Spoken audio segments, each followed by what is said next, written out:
Hi, my name is Chad Quinn. I'm with the EDU-525 class with Willie Hinsey as the professor. This is my video response to um, the Disposition self-assessment survey.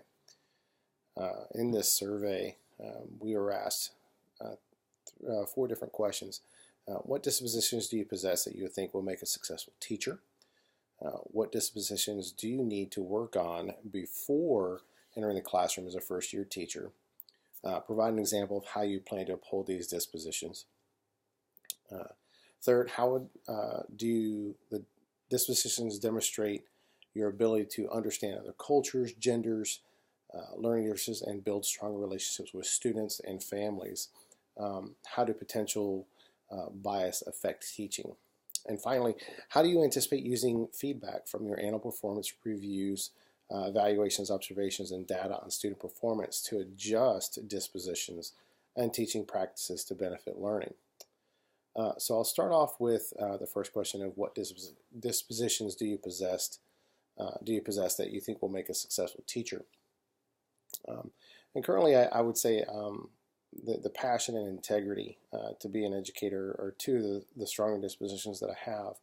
And while I don't know that I'm ever going to become a teacher, I am a paraprofessional now. I also felt like I needed to learn what it is and what it takes to be an educator. That being said, even if I don't become an educator, I can use this course as well as the rest of the courses that I learn throughout the master's program to become a better paraprofessional, as well as to, if one day become an educator, to become a good one. Some of the other things that I think I've got that are kind of in my corner really stem from my time in the military. I had 21 years in the Air Force. I was a meteorologist as well as being a logistician. That time really kind of gave me the ability to learn some good sound judgment, develop better ethical behavior. I believe I already kind of had that from my upbringing, and the ability to self-reflect, especially when things don't quite go wrong or don't quite go right. They do go wrong, or maybe don't exactly follow the plan that we had set out. As well as the last few years as a leader in our units, one of the things I was in charge of was education for some of the junior meteorologists.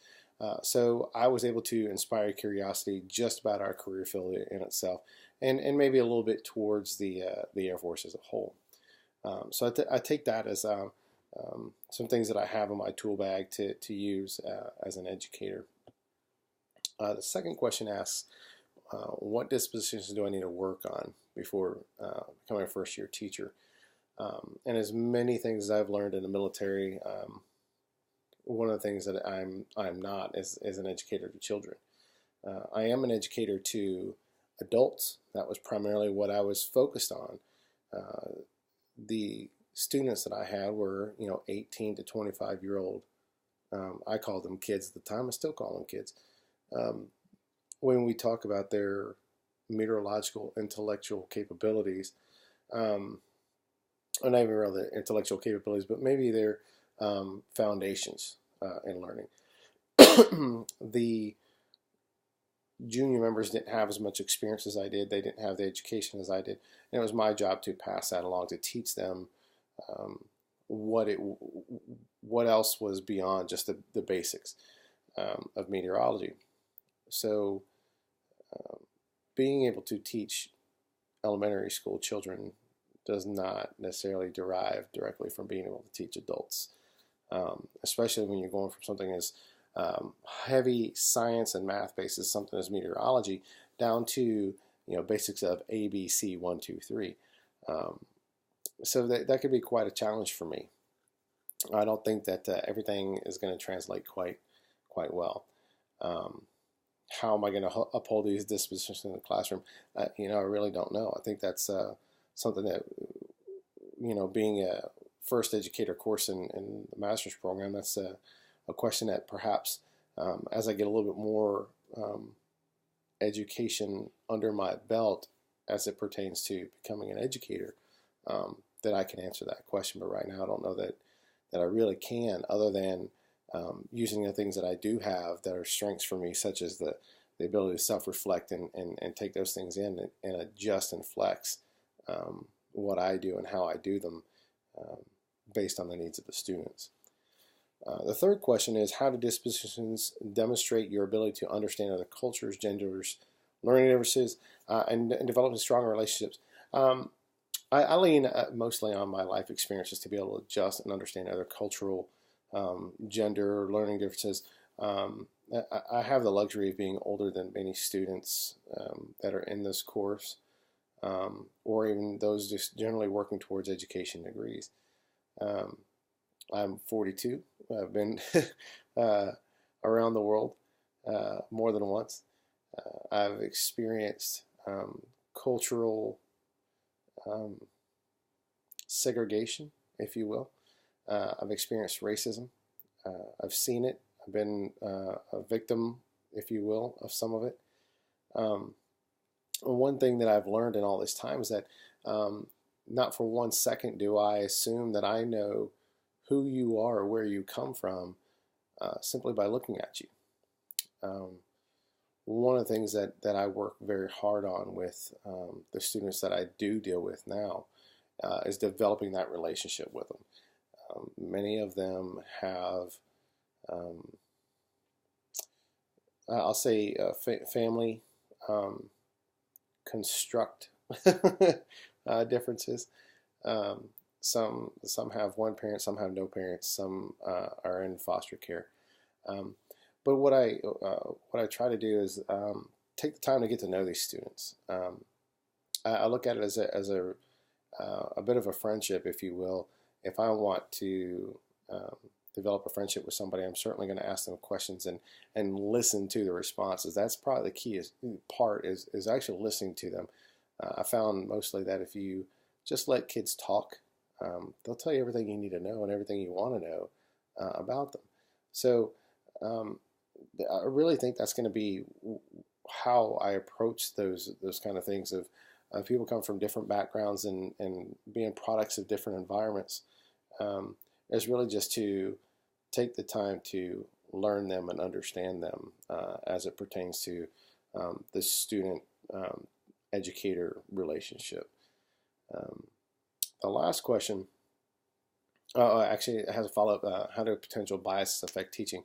I think that if you have any sort of bias, whether it's legal or illegal biases, such as racism or sexism, or even legal biases of, hey, this classroom isn't equipped for students with, learning disabilities, so you need to go to the special education wing.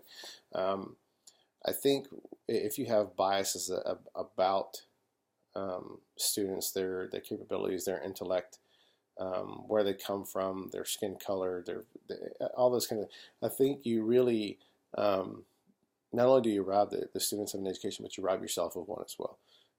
Some of the greatest people I've ever met in this world come from very different backgrounds than me, and I wouldn't trade those relationships for really anything. So yeah, I think that's kind of how biases can affect the teaching. I'll just say the learning environment as a whole.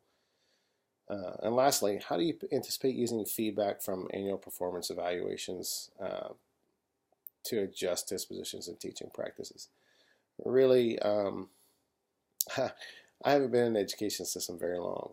I've been around it for quite some time. Most of my family, if we weren't in the military, we were educators. Getting feedback, that's probably the hardest thing that any of them have gotten. And as my time as a parent, that's been the hardest thing that I've had to deal with, is getting actually feedback from my supervisor, my principal, saying, hey, this is how you're doing, how you're performing, things such as that. And even when you do get feedback, having it being constructive or conducive to being able to adjust and change things. So when they occur, I think I'll use it the same as I always have, and use it as an opportunity for self-reflection. self-reflection is the ability to go back and look at not just the situation that occurred, but the people that are involved, yourself, your actions, their actions, and kind of give yourself the bird's eye view of how you handle a certain situation. So that self-reflection is probably the better tool to use versus a third-party observation. That third-party observation is really just a snapshot in time.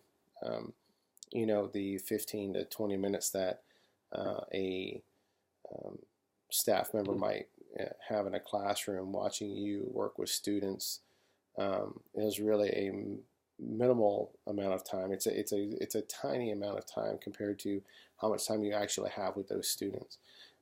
As a paraprofessional now, I'm in a classroom for anywhere from 45 minutes to an hour and a half, where teachers are there for 7 hours out of the day. But in that time, I might see one class 4 times in 1 week and not see them at all the next, and then 2 times the third week. Our schedule varies quite often. So what they actually see me interacting with students is a very small amount of time. What I see them as is just a para, but as a teacher, even smaller amount of time.